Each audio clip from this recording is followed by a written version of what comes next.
Hello everyone, দেখুন আজকে আপনাদেরকে ঝাল ঝাল চিকেন কষা দেখাবো। সুস্বাদু, অনেক সুস্বাদু একটি চিকেন কষা ভিন্নভাবে। দেখুন। এ বাবু মা, হ্যাঁ ছোট মামা, কি রান্না করতেছো? আজকে চিকেন কষা আর খিচুড়ি হবে। তুমি তো চুলায় ধরাই ফেলেছো, চুলা তো তোমার সেই জ্বলতেছে। হ্যাঁ ছোট মামা। মাশাআল্লাহ। এখন আমরা কড়াই গরম হলে কড়াইতে দিয়ে দিব পরিমাণ মতো তেল। এখানে আমরা চিকেনগুলো ভেজে নিব। ভেজে রান্না করলে চিকেন অনেক সুস্বাদু হয়। চিকেনে লবণ হলুদ মেখে নিলাম ভাজার জন্য। এখন আমরা খুব ভালোভাবে ভেজে নিব। কড়াইতে ছেড়ে দিলাম, খুব ভালোভাবে আমরা উল্টে পাল্টে এখন ভেজে নিব। সাবধানে কাজ করতে হবে বন্ধুরা।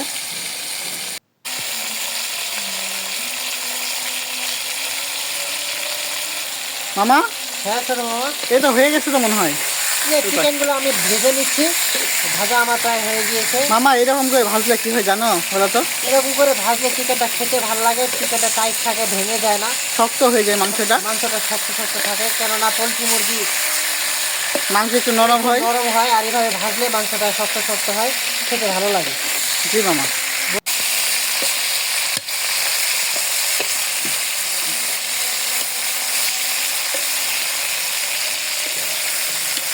মামা, হ্যাঁ মামা, ভাজা কি হলো? এই যে চিকেন ভাজা আমাদের হয়ে গেছে, এখন আমরা তুলে নেব। মাংসটা তো খুব সুন্দর মামা, এখনো তো মানে সিদ্ধ হয়ে গেছে সব কিছু। হ্যাঁ, এভাবে লাল লাল হয়ে গেছে মাংস। এভাবে ভেজে রান্না করলে তরকারি কালারও সুন্দর হয়, মাংসটা খেতেও ভালো লাগে, মাংসটা টাইট থাকে, ভেঙে যায় না। তাই মামা, হ্যাঁ, মাংস কি এখন তুলবা? এখন মাংসগুলো আমরা তুলে নিব আস্তে আস্তে, সাবধানে। মামার লেগ পিসটা তো সে, এটা আমাকে খাইতে হবে। হুম, খাবে?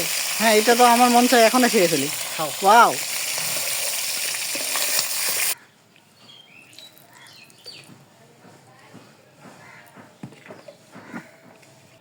মামা কি দিচ্ছ? পেঁয়াজ দিয়ে দিলাম মাংস রান্না করার জন্য। তাই বেশি পেঁয়াজ দিব না। মামা, হ্যাঁ, পেঁয়াজ তো হয়ে গেছে। এখন মশলা কষাবো। মশলা কষানোর জন্য দিয়ে দেবো পানি। এখনগুলো দিয়ে দিব। এটা হলো মরিচ বাটা, হলো আদা বাটা, এটা হলো রসুন বাটা, এটা হলো জিরা বাটা। এটা দিয়ে দিব এখন লবণ।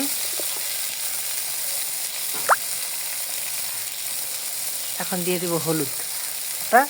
কষিয়ে নেব। আমরা এখন মশলাটা কষিয়ে নেব। হ্যাঁ ছোটো মামা, এখন দিয়ে দিব তেজপাতা।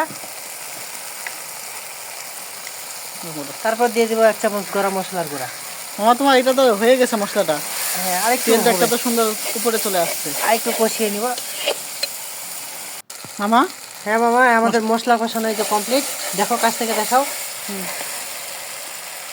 এখন আমরা দিয়ে দিব আমাদের ভেজে রাখা চিকেন। এগুলা দিয়ে আমরা এখন আরেকটু কষিয়ে নেব।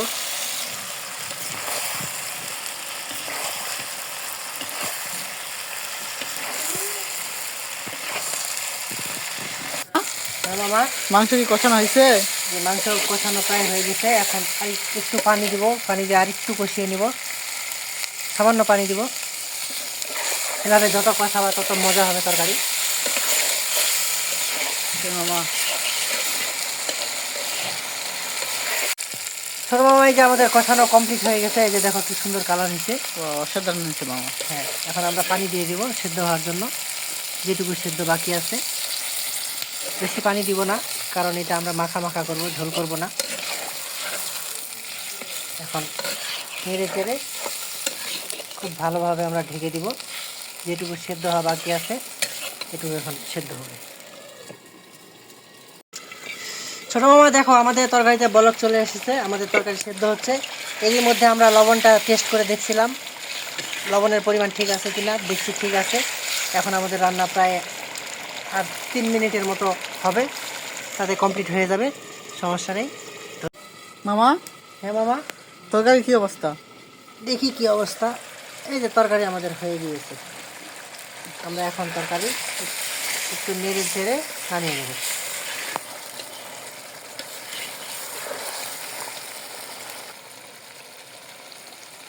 ছোটো মামা, আমাদের রান্না কমপ্লিট, এখন আমরা নামিয়ে নেব।